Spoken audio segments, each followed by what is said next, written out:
How big should your assets be? Most monitors have a resolution of either 1080p or 4K, so those are the dimensions of the entire screen. Let's say that we want our game to look good in 1920 by 1080, so 1080p. If we look at any individual asset on our screen, let's say this bush, it covers around 1/10 of the width of the screen and 1/10 of the height of the screen.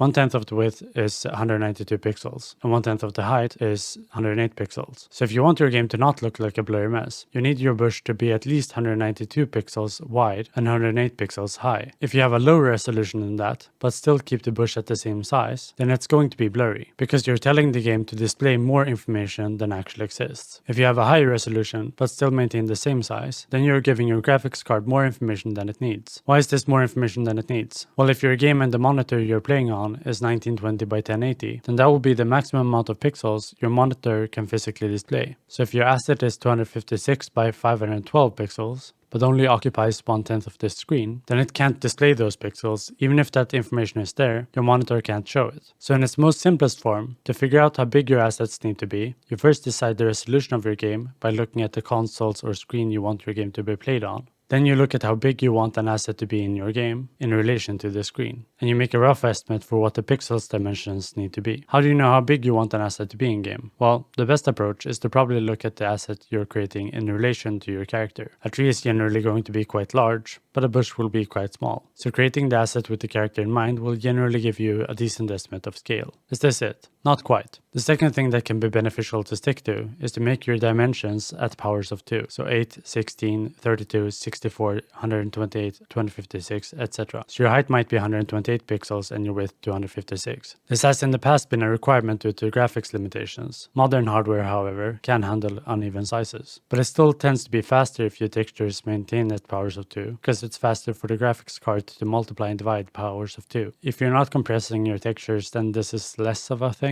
As I said, modern hardware can handle uneven sizes, but if you're wondering where you would often see these powers of 2, for tile maps for instance, this is really the reason. One important thing to consider when deciding on your asset dimensions is that you consider all potential use cases. So we're going to talk a bit about scale. Sometimes you might be using a sprite partly in the foreground, where it will look quite large, but then also use the same asset in the background, where it will look slightly smaller. Then you might have to import a texture to fit the larger of those sizes. You might also be zooming into an area of the game, and thus potentially want the option to do so without blur. Or like in my situation, I always use the mushroom character in my videos, so my animation is made in a 4K document, even though it's something like 256 by 256 in game. If you're an artist, you might be very familiar with the idea of drawing as big as you can and then exporting it at a smaller resolution. You can generally always scale down an image and it will still look sharp, whereas you can get into trouble trying to scale up an image that is too small. So to be on the safe side and perhaps even trying to future-proof your art, you might be inclined to draw a rock in 2K by 2K, even though you only need it to be 128 by 128. This can still be somewhat common to do here, but I want to give a few reasons for why you should be careful when doing it. First and foremost, if you're scaling down an image significantly, you're drawing information that will no longer be visible in-game. So when you scale it down, you might end up with details that originally made sense, but at the small scale that you have exported it to, it just looks strange.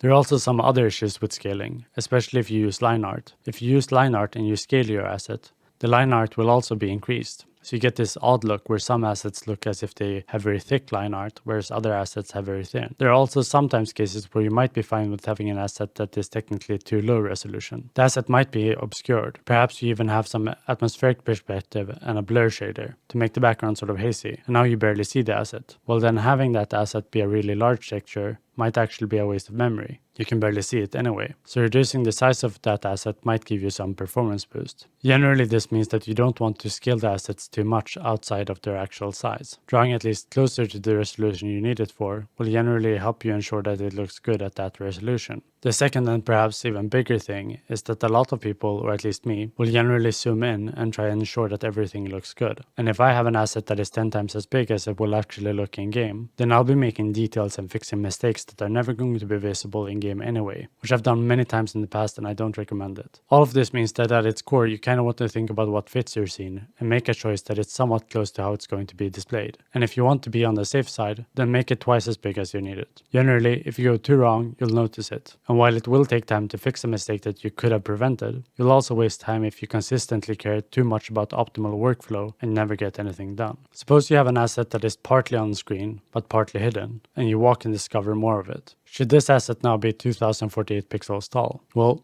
maybe, but this is where we are getting into more complex territory. For starters, for every sprite or asset that you show, you're going to have to load that into memory. Now if we look at this tree asset, we'll see that this area of the asset is what the player will see. But this entire texture, even the empty space, is stored into memory. What makes it even worse is that even if we only show a portion of this asset, we still need to load the entire thing into memory and deal with this entire texture. So you can imagine if you start having assets that are really big, and you're telling your graphics card to load that into memory and then draw it on the screen, that it might start running into difficulties. Then you can even notice this as small lag spikes. Now this sounds as if you can never have big assets, but in my experience you can kind of get away with anything below 4096 by 4096, which is quite a common size for sprite trees. But what can you do if you want to have something like a tree that is fairly large? Portions of it are going to be outside of the screen, and it's wide at the top and thin at the bottom, so you get a lot of empty texture that you need to load into memory. Well, if you make the tree in different sections, so you make the trunk a thin but tall asset, and then for the top of the leaves you make it one short but wide asset. Now if we compare the texture sizes that we need in order to display this asset, we can see that we have made the overall texture smaller, but even more than that we have reduced the amount of space that we need to load into memory and draw on screen.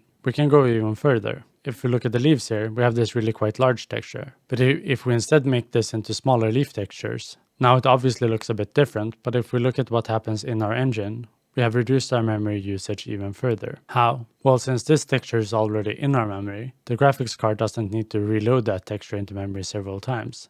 It will just repeat it. So we can significantly improve how much memory we need to use if we make big assets in our scene out of several smaller textures. You can see how much less memory this tree uses versus this one. I would say that the biggest benefit of this situation, where I'm making leaves into several smaller assets, is that you can add a foliage shader onto it to make it look rather cool. And generally the performance benefits in this kind of circumstance is negligible, but the principle of it can be used in circumstances where it will be useful. To illustrate this idea, suppose you want to make several small leaf textures instead of reusing the same leaf texture. Now since each texture is unique, you actually need to load each of them into memory, and suddenly you lose performance again. But something else also happens. And in order to explain this, we need to talk a bit about draw calls. So I've mentioned how you have your texture, like this rock, you load it into your graphics card, then you call for the graphics card to draw the texture on the screen. This is one draw call. Suppose you now want another type of rock in your scene. Well, now the graphics card also needs to load that into memory, draw that texture on the screen, and now you have two draw calls. So we can see that if we start having a lot of different assets in our scene, suddenly we need to store a lot of things in our memory, and we need to draw a lot of things one after another. But if we have one texture that we repeat,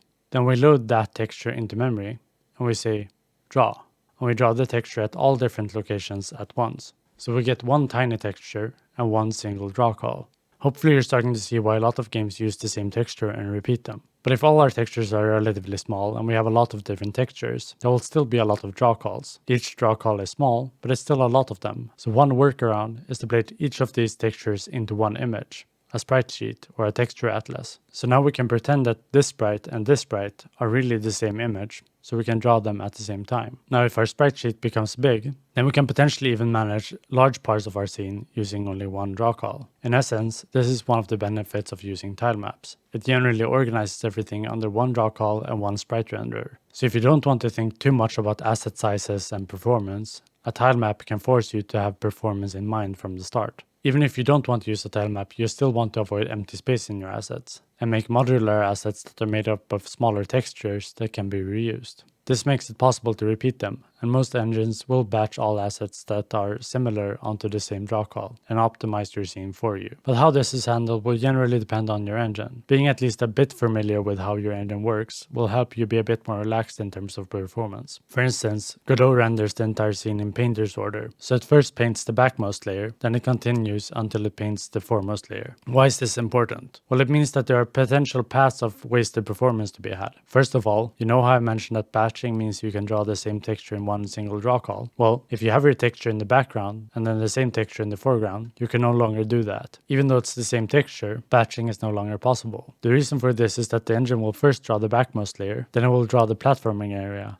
and then the foreground. Because of these platforming textures in between the foreground and the background, Godot will have to make 3 individual draw calls for each layer, even though it's in part using the same texture. So you'll have these type of individual workarounds and benefits that might be specific to your engine. In Unity, for instance, you can customize your sprite to reduce the empty space that you have. This will reduce problems of overdraw, which is the engine having to read and redraw the same pixel over and over again. Unity also has a texture packer, which can help you reduce the empty space in your character sprites. And this is largely because it's a 3D engine and not a 2D engine. And here's the thing, if I know roughly how the engine works, then I can check to see where I'm running into issues. It might be lagging because I have too many sprites. Well, then I can just remove some sprites and see if the performance improves, or add more sprites and see if it gets even worse. Because your bottleneck or performance might not even be related to your graphics card, it could be your CPU. And optimizing your graphics in that instance might be a waste of time, and you continue doing this type of debugging. And another thing to note here is that I've mainly shown you conceptually what to look for. When we bash dry leaves to reduce texture sizes, that might generally be beneficial, but since we split the asset, we also introduced another draw call. Generally, batching is going to be significantly faster, but it's still worth to note. Overall, none of this is entirely straightforward.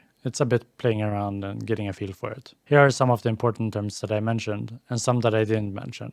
And I recommend that you read up more on it in relation to your engine and how it handles textures internally. This is just really a beginner's overview, so that you know what to look for, know what to search for. I really hope I didn't make any errors when discussing all of this. If I did, please comment down below and I'll try to pin corrections. Also, please comment if you feel that I missed anything. My knowledge is largely based on Unity and Godot, because those are the engines I've worked with. Oh, and if you've seen any of my videos in the past, you might sometimes see that I'm not exactly following all of my own advice here. For instance, I don't always stick to powers of 2. I sometimes make my assets too big and have to scale them down, resulting in strange looking line art and bad performance. Sometimes I copy a portion of my assets and rotate them in my drawing software, resulting in blurring my assets that have nothing to do with the engine, but it's just due to bad workflow in Procreate. Generally, this isn't the end of the world. No one has even mentioned it yet, even though it's fairly obvious to me. I don't think you should worry too much. If you make sure to target roughly the resolution you're making a game for, then you'll be 90% of the way there.